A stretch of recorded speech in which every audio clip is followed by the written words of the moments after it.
about 9/11 literatures this semester. The course started off really talking about 9/11 literatures. Within a few weeks, it became about the repercussions of 9/11 literatures, repercussion that still affects us on a daily basis. There have been lots of rumors about this course, particularly the last project. My class has felt very agitated, frustrated, annoyed, angry. I can go on and on. Not actually with me, with 9/11 and what it has done to their lives. So a couple of weeks ago, I asked the class to dispel all rumors in this room because I've been hearing, have you really done this? Yes, I have. I gave them two options. They could write a fabulous literature paper on the reluctant fundamentalist. After all, this is an English literature course. Or, since they're so frustrated, I said, what do you want to do? Do you want to go and educate your peers? How do you take it to the streets? This is unusual for a literature course. We are usually not activists. We like to read novels in isolated rooms with nobody around us and talk to ourselves. And they came back, and I said, how many of you want to write papers? None of the hands went up. How many of you would like to do a project in civic engagement to educate your peers about 9/11? All the hands went up. I said, what do you want to do? They said they wanted to build walls. Walls? What do you mean? We only have 2 weeks left. Well, we are going to build walls. And we're going to educate the entire campus about not the war on terror, but what the project has come to be called the wall on terror, which you guys must have seen these walls all around campus. And so with that, I would like them to take over and they will tell you what this wall of terror is all about. Thank you.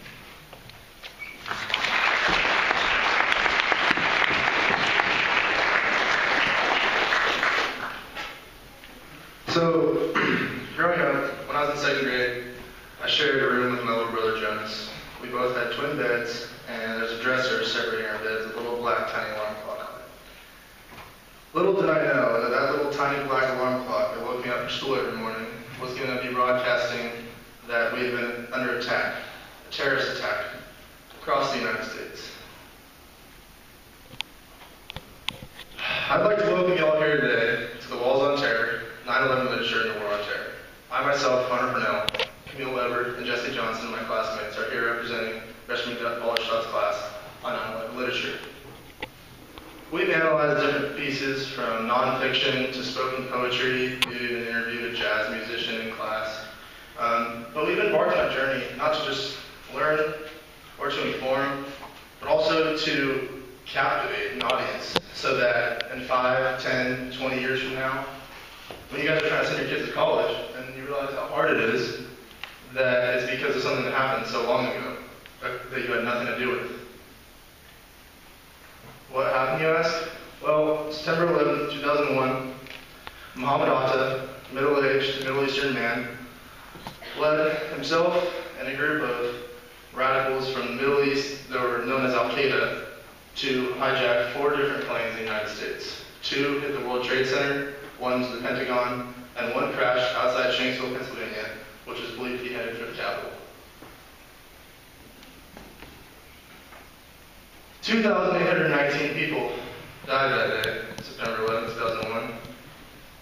What do you think that number represents? It's the number of students at Linfield College. Now, I want you to sit there for a second and imagine our entire school wiped out within 1 day. It's pretty crazy. The number's still pretty small compared to this. This is the number of total deaths due to the war on terror. What the problem is, it's about 800,000 to 1 million lives short. This is due to the fact that all death toll in Iraq wasn't taken until after 2006. One problem with that, you see here, 95% roughly of the deaths due to the war on terror are Iraqi citizens. Now, this number up top isn't that big, but when you put it next to an entire city, like my hometown Modesto, it wipes out a whole city. And then you raise that by 800,000, now we're talking about multi-million. That's a lot of deaths. Unfortunately, that's not the only number we think about when we talk about war. We're also in a financial situation. And I'm turning over to Camille Weber, to talk about that.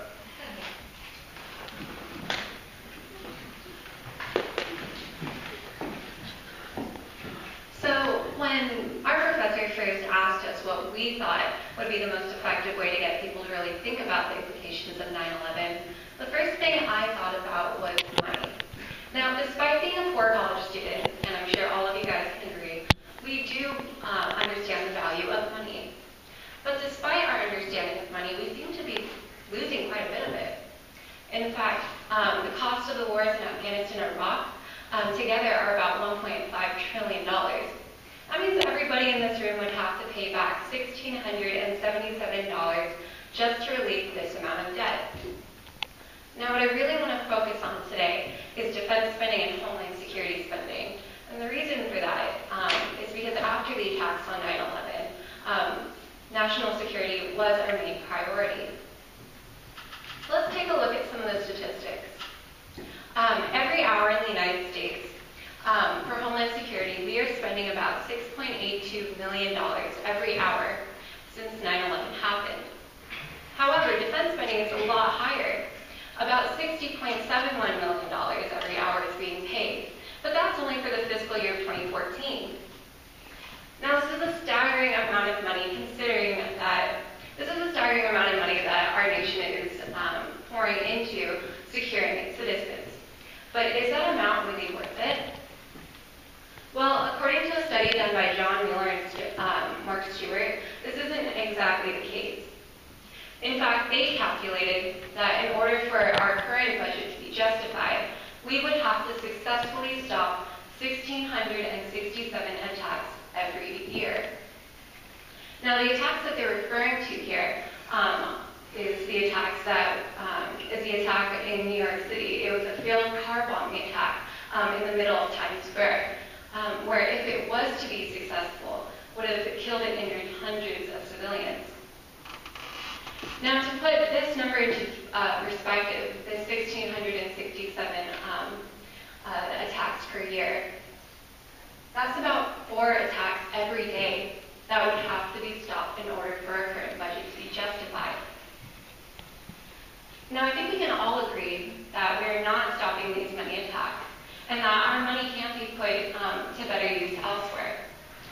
However, currently the United States budget is just increasing. We're just going deeper and deeper into debt.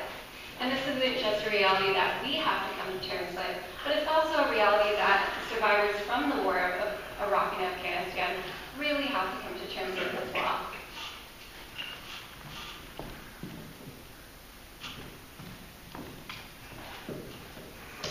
As well as those who have sacrificed their lives in the war on terror, we must remember those that are still with us. What is one things that you think veterans might suffer from? Many of you probably thought of post-traumatic stress disorder, or PTSD. From 2000 to 2014, there were 118,829 reported cases of veterans suffering from PTSD. However, veterans suffer from more than just PTSD. From 2000 to 2013, there were 287,911 cases of traumatic brain injury, ranging from mild to severe penetrating injury. Also, from 2001 to 2013, there were 1,558 total limb amputations. These numbers account for all members of the military and all branches that served during the war. Reintegration back into civilian life is also an issue for veterans. The life of a soldier, especially when deployed overseas, is extremely different from the everyday life here in the States. They must learn to separate their military lives from their civilian lives. Also, there is a feeling of disconnection between veterans and their family members.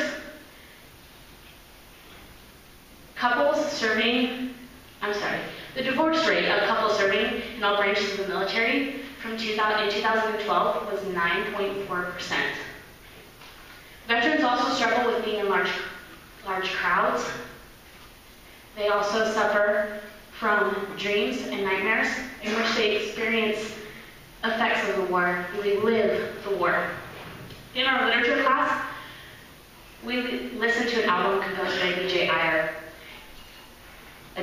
composer in which veterans of color were able to tell their stories and dreams in song. For many, this was a healing point, allowing them to bridge the gap between the war and being back at home. All of our soldiers will carry the war with them indefinitely in a very personalized way.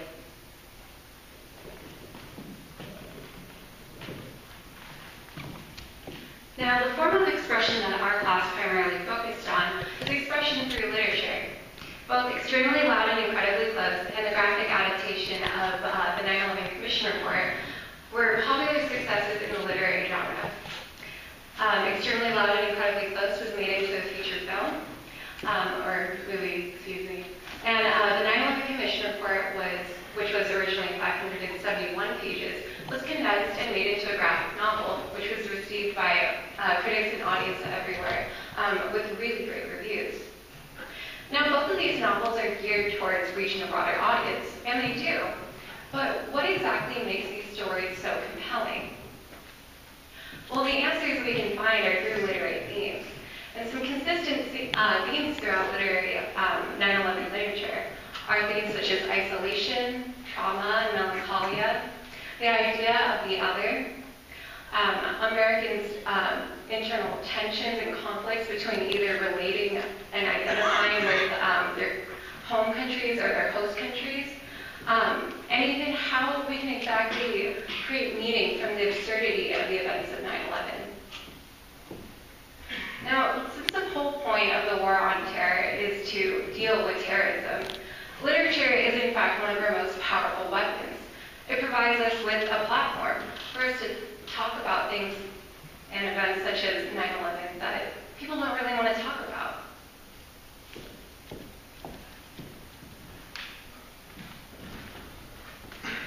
Well, I'd like to thank you all for coming today to our presentation of the War on Terror, post 9/11 literature, and the War on Terror. We wanted to discuss the casualties, the survivors, and also the financial hole the United States sits in today. And we will conclude our project tomorrow in TJ Day 219 at 4:30 with a civic engagement community discussion regarding everything we've covered today. Thank you all for putting this on. Have a nice afternoon.